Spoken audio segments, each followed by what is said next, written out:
What's going on, YouTube world? April 2nd, right here, day after the Fools of April 1st. Coming back at you with a video today. I have something on my mind I want to talk about.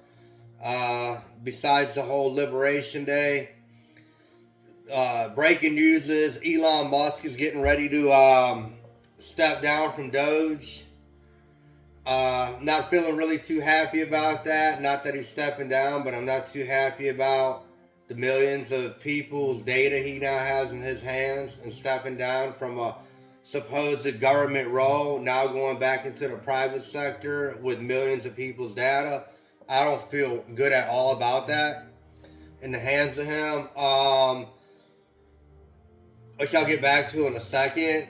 Going back to Liberation Day, the 25% tariffs are going to be hitting, and there's already people out there, especially in the private sector, who get money from the government as far as like farms and stuff is concerned.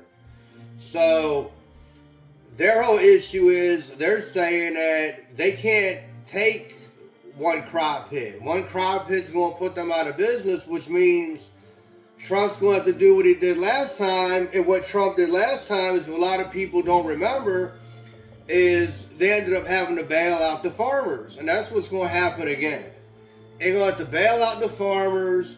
Farmers are going to have to get money from the government to stay afloat, because if they don't, they're going to take a hit, then they're going to be able to come back from, and that's going to be it.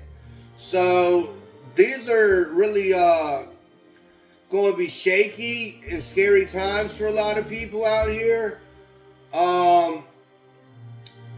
Do I think the tariffs can work? A lot of people are going to disagree with me. I think they can work, but I think that they're going to work long term. And the problem with that is you've got people out here, excuse me, let me turn my volume down a little bit in the background. You've got people out here who can't afford to sit around and wait 4 years for there to be any get back from what's going on. That's the whole deal. Yes, in return, in 4 or 5 years, we may get return back on those tariffs. That is possible. The only problem is people cannot take the hit now. They've already been struggling.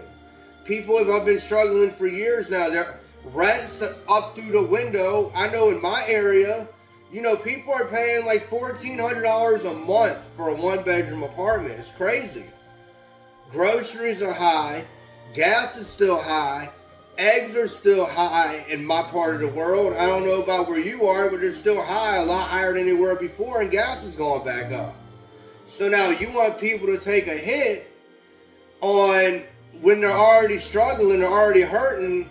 To me, it's kind of like, let the rich go on and keep prospering higher, and let the poor get their lowest point to where they're not going to know what to do anymore, nowhere to turn. That's when you're going to see the food banks and places like that start getting really overstressed, because there's going to be so many people that just can't afford their bills and their rent, on top of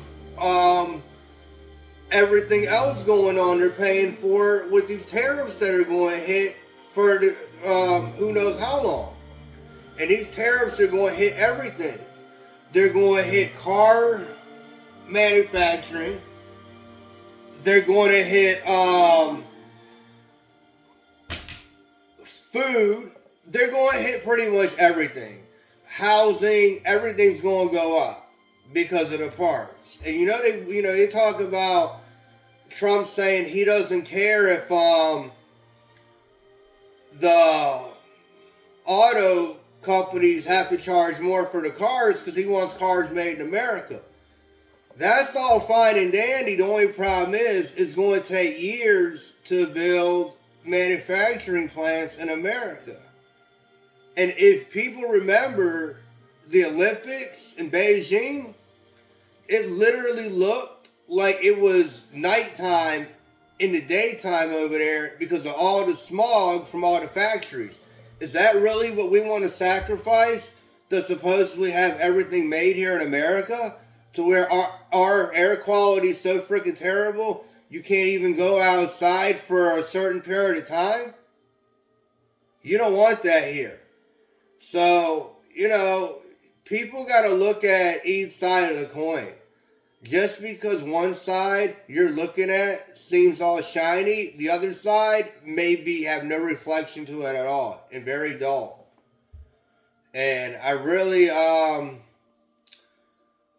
emphasize that, man, on people, to really look at both sides of the coin. Don't always look at, oh, this one side they're showing me shiny, that's all I see. That's never the way it is. There's always two sides to it. But yeah, happy Liberation Day, everybody. Like I said, it's going to be rough. It's going to be rough and tough.